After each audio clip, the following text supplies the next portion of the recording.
My name is Marissa, and I am 34 years old. I teach literature at a small high school on the edge of the city. For the past 10 years, I have lived a quiet, steady life with my husband, Gavin, who is 39 and works as a marketing manager. We also have our 8-year-old son, Eli, who fills our home with his constant questions and bright energy. Our marriage once felt like a safe harbor. Gavin and I used to talk about everything: our work, our worries, our dreams for the future. Mornings were slow and peaceful. He would sip his coffee while I packed Eli's lunch, and Eli would run circles around the kitchen, laughing at his own jokes. Evenings were simple too: dinner together, homework time, and short walks around the neighborhood. Those small habits, those quiet moments, made me feel grounded and secure. I believed Gavin was the one person in my life I would never have to doubt. And for a long time, that felt true, until subtle changes began to appear, changes I couldn't quite name, but couldn't ignore either. Those days felt beautifully ordinary, the kind of ordinary you only realize you miss once it's gone. Every morning, I woke before Gavin, made a simple breakfast, and packed Eli's little lunchbox. Gavin usually wandered into the kitchen with messy hair and a half-awake smile, teasing me for being too energetic for 7 a.m. We'd drive Eli to school together when our schedules matched, sharing small talk about Gavin's office drama or my students' latest creative essays. Evenings were our favorite part of the day. We would curl up on the couch, watching whatever family movie Eli insisted on that week. Gavin always wrapped an arm around my shoulder, absent-mindedly tracing circles on my arm while I made tea for both of us. Sometimes Eli sat between us, other times he played with his toy figures at our feet. It was simple, warm, and I believed it would last forever.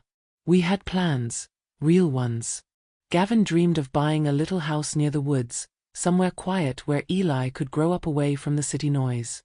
I imagined planting vegetables, teaching Eli how to care for them, while Gavin took photos of us like he always did. He had a habit of capturing moments I didn't know were special until later.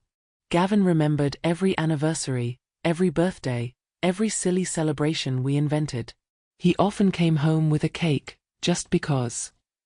I loved watching him crouch beside Eli, teaching him how to throw a baseball or helping him build paper airplanes. Our home was filled with laughter, small traditions, and the comfort of routine. Nothing felt forced. Nothing felt wrong. That warm, gentle life. It was the foundation of everything. And maybe that's why the cracks that followed were so painful, because they shattered something I believed was unbreakable. The shift in Gavin did not happen overnight. It crept in slowly, quietly, the way a shadow stretches across a room without anyone noticing at first.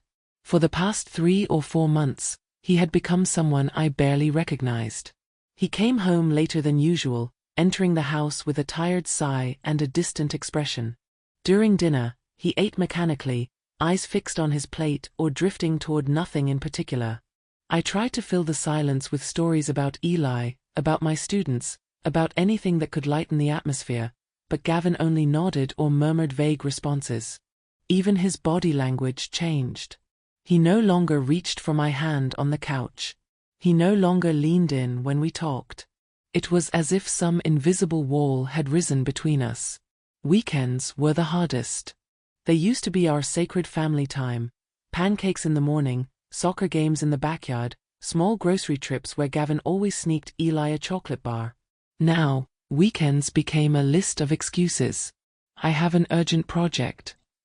I need to meet a client. The guys want to play golf. He stopped joining us for breakfast. He stopped watching movies with us at night. I tried creating small moments to reconnect. One evening I wore the navy blue dress he once said made me look like sunshine after rain. He didn't even look up when I walked into the living room. He just muttered, "Dinner smells good," and kept scrolling on his phone. Something inside me tightened. Gavin also spent more time in his home office, a room he rarely used before. Now he kept the door locked, saying he needed focus or was on a confidential call. I started to feel like a guest in my own marriage. Invisible. Unwelcome. Then it happened. the moment that cracked everything open. One evening, Gavin stepped into the shower. His phone, left charging on the nightstand, buzzed again and again. I glanced at it, not intending to invade his privacy. But the screen lit up before turning dark again. A message preview appeared. "Are you free tonight?" My heart thudded painfully. The message was short, simple, but sharp enough to cut through every excuse I had been telling myself. Before I could touch the phone, the screen locked. I froze. My hands trembled. My breath felt stuck. I didn't have proof, only a single message and months of distance. But suspicion began to take root, heavy and undeniable. As Gavin walked out of the bathroom, towel around his neck, I forced a smile. I wasn't ready to confront him. Not yet. But the quiet fear inside me had already begun to spread. And deep down, I knew. Something was terribly, painfully wrong. I knew I couldn't keep living with a knot in my chest, so one evening, after Eli had gone to bed, I finally gathered the courage to confront Gavin. The house felt unusually quiet, as if it too sensed what was about to happen. Gavin was sitting on the couch, scrolling through his phone. I sat across from him, hands trembling slightly. "Gavin," I said softly, "we need to talk." He looked up, startled. "About what?" "About us," I replied. "About everything that has changed." He sighed, leaning back, avoiding my eyes. I asked him the questions that had been suffocating me for weeks. "Do you still love me? And please, tell me the truth. Is there someone else?" His reaction was immediate, defensive, irritated, dismissive. "No, Marissa. There's no one else. I'm just stressed. Work is a mess. I'm tired. Can you please just trust me?" His tone was firm, almost rehearsed.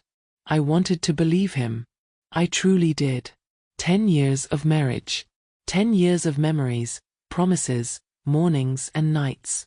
So I nodded slowly, whispering, "Okay. I'll be patient." But patience didn't fix anything. Over the next weeks, Gavin didn't change, not even slightly. He still came home late. Still locked himself in his office for hours. Still avoided eye contact. Still brushed off every attempt I made to reconnect. The distance between us grew like an invisible wall no one wanted to acknowledge. Then came the night everything shattered. Gavin was taking a shower after returning from a late meeting. His phone buzzed on the desk. Once. Then again. Then again. My stomach tightened. I didn't want to look. I didn't want more pain. But the screen lit up, and this time I saw the message clearly. "I miss you. Did you think about me today?" My breath caught. My heart dropped so fast it felt like the floor had disappeared beneath me. I didn't touch the phone. I didn't open the message. I just stood there, frozen, feeling every piece of trust in my body fall apart. When Gavin stepped out of the bathroom, he saw my face. Pale, shocked, broken. He followed my eyes to the phone. For a moment, we just stared at each other in silence. A silence so heavy it could have cracked the room. He swallowed hard and whispered the words that destroyed the last thing holding us together. "I'm sorry. I never meant to hurt you." Nothing else.